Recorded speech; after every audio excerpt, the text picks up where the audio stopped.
حضرت سارہ اور حضرت حاجرہ میں دونوں تو حضرت ابراہیم علیہ السلام کی بیویاں تھیں، لیکن جب حضرت حاجرہ کو بیٹا ہو گیا اور حضرت سارہ کو نہیں ہوا، انسانی فطرت کا تقاضا ہے، کچھ نہ کچھ باتیں دل میں آ جاتی ہیں۔ تو اللہ کا حکم ہوا، اے ابراہیم تم اپنی بیوی حاجرہ اور اپنے بیٹے اسماعیل کو لے اور مکہ مکرمہ چلے جاؤ۔ مکہ میں کوئی آبادی نہیں تھی، یہ حضرت ابراہیم علیہ السلام فلسطین میں رہتے تھے، اس وقت مصر تھا۔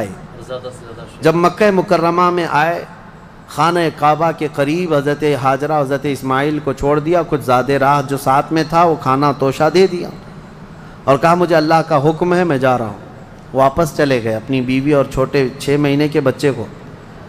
یہی تو یادگاریں ہیں حضرت حاجرہ کے پاس، جب کھانا پانی سب ختم ہوا تو وہ اپنے بیٹے کی پیاس کے لیے پانی ڈھونڈنے نکلیں، پھر صفا مروہ پہاڑیوں پر دوڑتی رہیں 7 چکر، پھر اسماعیل علیہ السلام کے قدموں کے نیچے سے زمزم پانی کا یہ چشمہ نکلا۔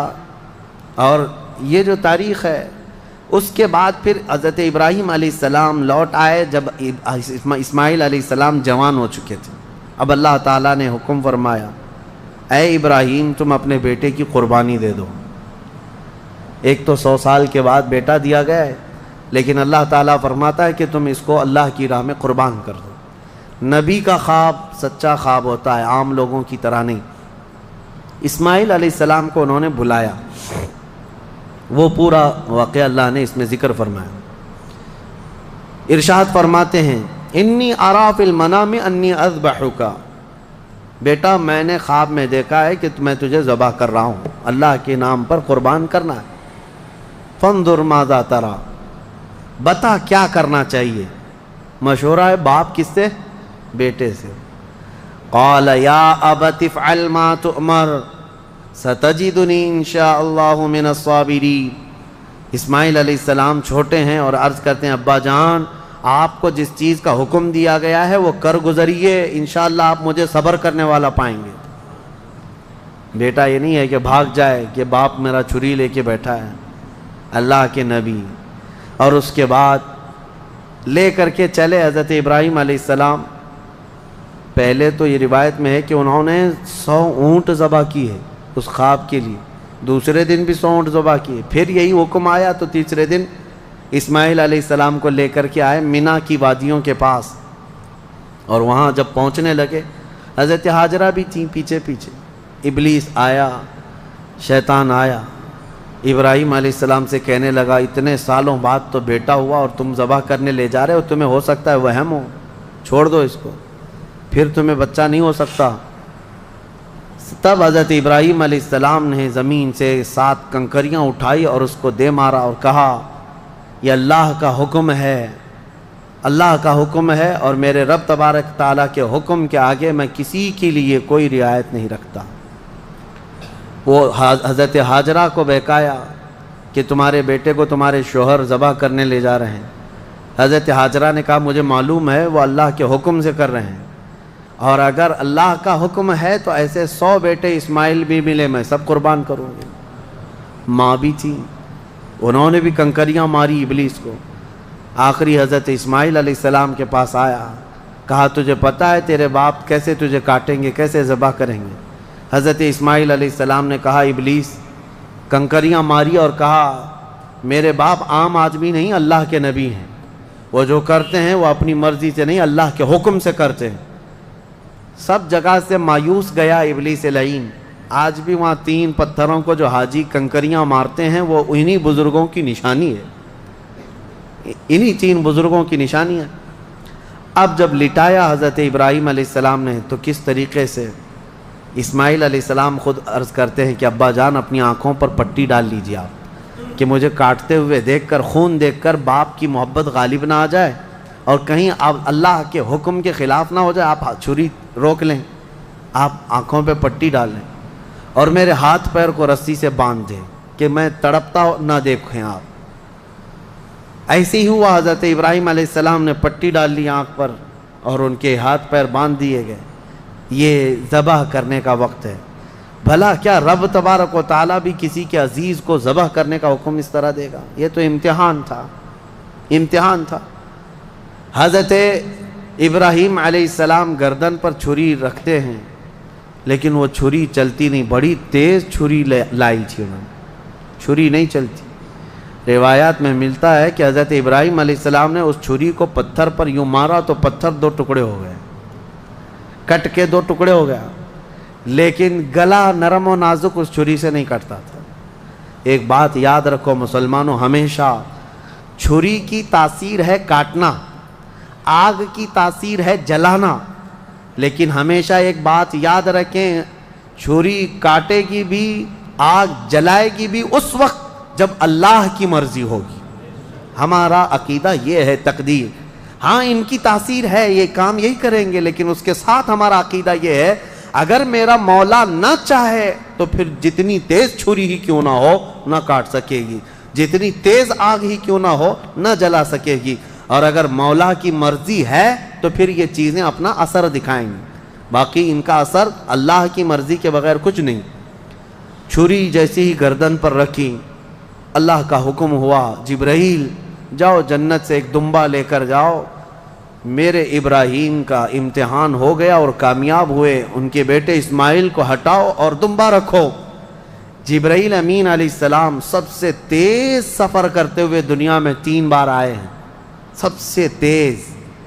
ایک اس وقت جب یوسف علیہ السلام کو ان کے بھائیوں نے کنویں میں ڈالا تھا، کنویں میں گرنے سے پہلے جبرائیل امین آ چکے تھے اور حضرت یوسف علیہ السلام کو پکڑ کر بٹھا چکے تھے۔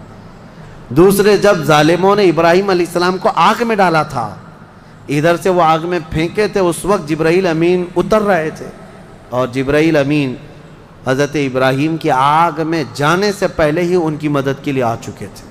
اور تیسرے یہ جب اسماعیل علیہ السلام کی گردن پر چھری رکھ چکے تھے، کون؟ ابراہیم علیہ السلام، اور چھری ہلانے سے پہلے جبرائیل امین آ کر کے ان کو اٹھا چکے تھے۔ وہ جبرائیل امین کی رفتار ہے جو میرے مصطفیٰ کے قدموں کا بوسہ دیا کرتے ہیں، یہ جبرائیل کی رفتار ہے جو رسول اللہ کے قدموں کا بوسہ دیتے ہیں۔ جو قدمہائے رسول کا بوسہ لے کر سدرہ کا مکی اتنا تیز رفتار ہے تو میرے مصطفیٰ کی رفتار کا عالم کیا ہے؟ میرے عزیزو، اس کے بعد جب یہ دمبا ذبح ہو گیا، ابراہیم علیہ السلام نے پٹی نکالی، دیکھا بیٹا سلامت ہے، بکرا ذبح ہو گیا ہے۔ قرآن میں اللہ فرماتا ہے وَنَادَيْنَاهُ أَن يَا إِبْرَاهِيمُ قَدْ صَدَّقْتَ الرُّؤْيَا إِنَّا كَذَلِكَ نَجْزِي الْمُحْسِنِينَ، ہم نے پکارا اے ابراہیم تم نے ہمارے حکم کو سچ کر دکھایا اور ہم ایسے ہی اچھا کرنے والوں کو بدلہ دیتے ہیں۔ وَفَدَيْنَاهُ بِذِبْحٍ عَظِيمٍ، پھر ان کو لقب دیا گیا کہ وہ ذبح عظیم ہے۔ کیا ہے؟ ذبح عظیم۔ اب یہاں پر ایک مسئلہ ہے یہودیوں کا، یہودی جو ہے اتنے سالوں سے اسی گھن چکر میں ہیں، وہ یہ نہیں مانتے قربانی ہوئی ہے، قربانی ہوئی ہے یہ مانتے ہیں، ابراہیم علیہ السلام نے اپنے بیٹے کی قربانی کی ہے یہ مانتے ہیں، لیکن وہ اسماعیل علیہ السلام نہیں تھے، وہ اسحاق علیہ السلام تھے، کیونکہ ان کے باپ ہیں، اسحاق علیہ السلام کی اولاد میں ہے نا یہ لوگ بنی اسرائیل، تو کہتے ہیں جو ذبح ہوئے تھے وہ اسحاق علیہ السلام تھے، اسماعیل علیہ السلام نہیں تھے۔ وہ اسی پٹی پڑھاتے ہوئے اتنے سال ان کے گزر گئے۔ میں ایک آیت پڑھتا ہوں جس سے پتہ چلے گا آپ کو کہ حضرت اسماعیل علیہ السلام حضرت ابراہیم کے بڑے بیٹے تھے، پہلے وہی تھے، اور جو پہلا بیٹا تھا اسی کی قربانی ہوئی ہے، یہ بات پکی ہے۔ جیسے کہ حضرت ابراہیم علیہ السلام کی یہ دعا قرآن میں الحمدللہ الذی وہب لی علی الکبر اسماعیل و اسحاق، تمام تعریفیں اس اللہ کے لیے جس نے بڑھاپے میں مجھے اسماعیل دیا اور اسحاق دیا، یعنی حضرت سارہ سے پھر حضرت اسحاق بھی پیدا ہو گئے بعد میں، لیکن پہلے کون پیدا ہوئے؟ حضرت اسماعیل۔ اب دوسری بات یہ بھی ہے کہ حضرت سارہ کو بیٹا نہیں تھا، تبھی تو حضرت ہاجرہ سے نکاح ہوا اور بیٹا ہوا، اس کے بعد پھر حضرت ابراہیم مکہ چھوڑ کر کیا یہ سارے معاملات کیوں ہوئے؟ اس لیے کہ حضرت سارہ سے کوئی اولاد نہیں تھی، ہاں بعد میں حضرت سارہ سے حضرت اسحاق علیہ السلام پیدا ہوئے۔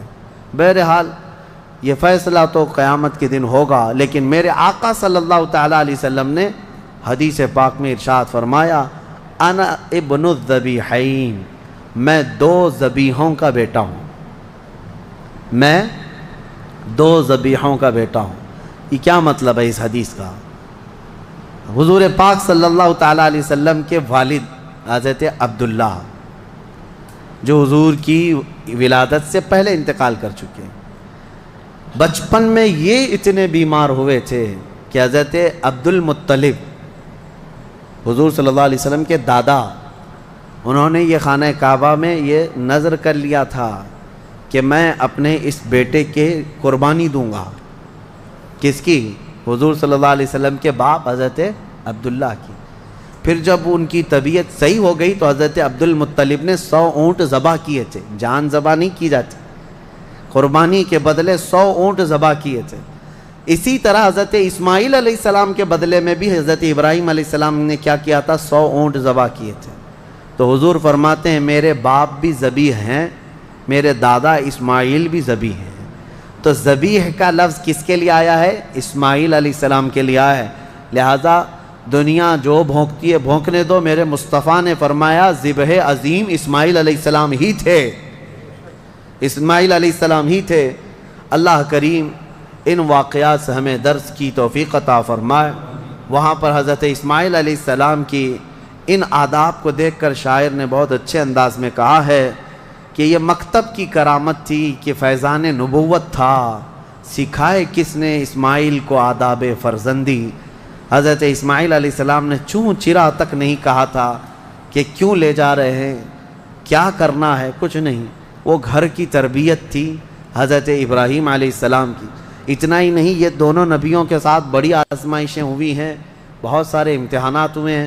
ان کو وطن چھوڑنا پڑا ہے، ان کو آگ میں ڈالا گیا ہے، ان کی اولاد کی قربانی بھی ہوئی ہے، اور اس کے علاوہ حضرت اسماعیل علیہ السلام کی جب شادی ہوئی تب بھی ایک بڑی آزمائش ہوئی ہے۔ وہ کسی اور موقع پر عرض کروں گا کہ شادی کر کے جس عورت کے ساتھ رہ رہے تھے حضرت اسماعیل علیہ السلام، وہ بھی ایک قربانی ہے۔ ابھی اس ٹاپک سے ریلیٹڈ نہیں ہے، انشاءاللہ العزیز پھر کبھی عرض کرتا ہوں، لیکن ان دونوں نبیوں کی زندگیاں بڑی قربانیوں سے گزری ہیں، بڑی قربانیوں سے، لیکن ہر چیز میں یہ ثابت قدم رہے۔ سورہ صاد آج ہم نے جو تلاوت کیا اس میں مختصر سی بات رہ جائے گی ورنہ تفسیر میں، کیونکہ بہت ہی مشہور و معروف واقعہ حضرت سیدنا ایوب علیہ السلام کا اس میں بیان کیا گیا ہے۔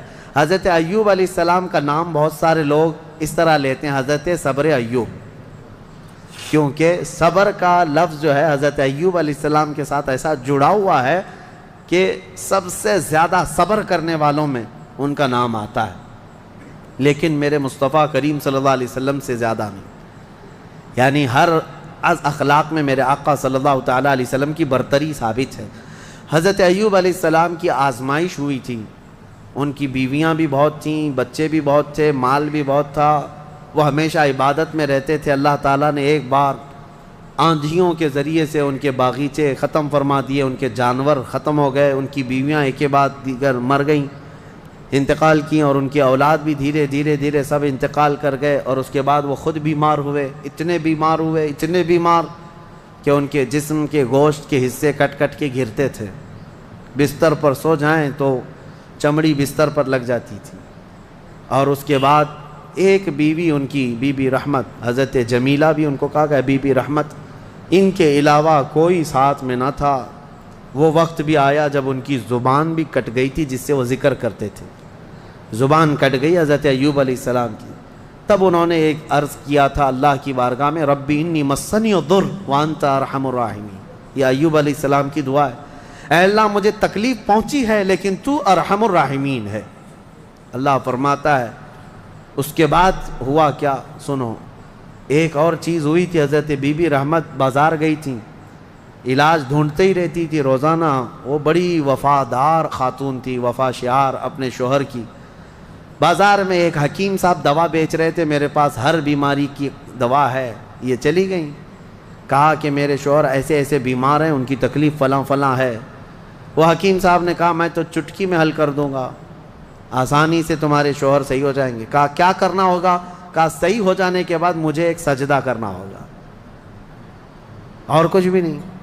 وہ ابلیس لعین تھا، خواتین عورتیں یہ بڑی بھاوک ہوتی ہیں، جذباتی ہوتی ہیں، ان کو اپنی فیملی سے لگاؤ ایسا ہوتا ہے، اسی لیے آج باباؤں کے چکر بھی سب سے زیادہ عورتیں ہی لگاتی ہیں۔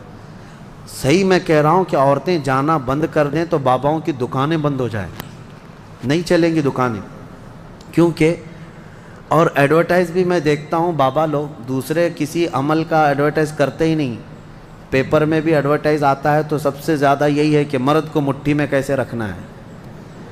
یہ اٹریکٹیو عمل ہے، کیونکہ ہر عورت آئے گی اور ہر عورت کو یہ چاہیے کہ شوہر میرا مٹھی میں رہے۔ اور پھر دوسرا عمل یہ بھی ہے کہ کیسے شوہر اپنی بیوی سے دور ہو جائے، یہ شوہر کی اماں ساس کا عمل ہے، اس کو بھی یہی چاہیے۔ اور بابا انہی دو عورتوں کے بیچ میں کھیلتا رہتا ہے، ایک کو محبت کی تعویذ دیتا ہے، ایک کو نفرت کی دیتا ہے، اور ہر 8 دن پر وہ چکر کاٹتی رہتی ہیں۔ عورتوں کے جذبات کمزور بھی ہیں، کمزور ہیں، ان کا بچہ بیمار ہو جائے تو یہ نہیں دیکھتی کہ کس کے پاس جانا ہے، جس نے بھی تھوڑا مشورہ دے دیا یہاں جاؤ چلی جائیں گی۔ ایسا نہ ہو، ایمان والی خواتین بنو، ورنہ تم میں اور بھینس میں کوئی فرق نہیں، بھینس ہر جگہ منہ ڈال دیتی ہے، اس کو یہ نہیں پتہ ہوتا ہے کہ کس چیز کو وہ کھا رہی ہے۔ بچہ تمہارا ہے یقیناً۔ بعض عورتیں وہ بھی ہیں جو اپنے بچوں کی صحت کے لیے کبھی کسی درخت کو جا کر کے ناڑا باندھ کر کے آ گئیں، کہیں تالا لگا کر کے آ گئیں، کہیں کسی پتھر پر تیل ڈال کر کے آ گئیں، سب کیا کیا ہوا ہے، یہ ہو بھی رہا ہے۔ کیوں؟ ان کو کوئی مشورہ دیتا ہے چلی جاتی ہیں۔ ایمان مضبوط رکھو، اللہ ہی شفا دینے والا ہے، اور جائز طریقے سے حلال طریقے سے اگر کوئی چیز ملتی ہے تو بالکل علاج کرو، بالکل علاج کرو، ہم یہ نہیں کہتے، لیکن یہ نہیں کہ کسی نے مشورہ دے دیا تو اپنے بیٹے کو گائے کا پیشاب بھی پلا دیا، پیٹ درد صحیح ہو جاتا ہے تو آج وہ کنیا بابا کا پیشاب تو بکتا ہی رہتا ہے، تو بہت سارے لوگ اس میں بھی پریشان ہیں۔ پہلے تو ڈائریکٹ گائے کا لیتے تھے، اب پاکٹ میں آ رہا ہے تو لوگوں کو ایسا لگنے لگا کہ شاید اب کچھ اس میں اپ گریڈ ہو گیا ہے پیشاب، اور یہ صحیح میں دوا کا کام کرتا ہوگا، کیونکہ آج یہاں دیکھ رہے پوری دنیا ہنس رہی ہے، آپ ہی نہیں، پوری دنیا ہنس رہی ہے، پورا عرب، امریکہ، اور جس کی یہ اقتدا کرتے ہیں پیچھے بھاگتے ہیں، یورپ بھی ان پر ہنستا ہے کہ یہ گوبر اور پیشاب کے پیچھے کیسی ہے قوم۔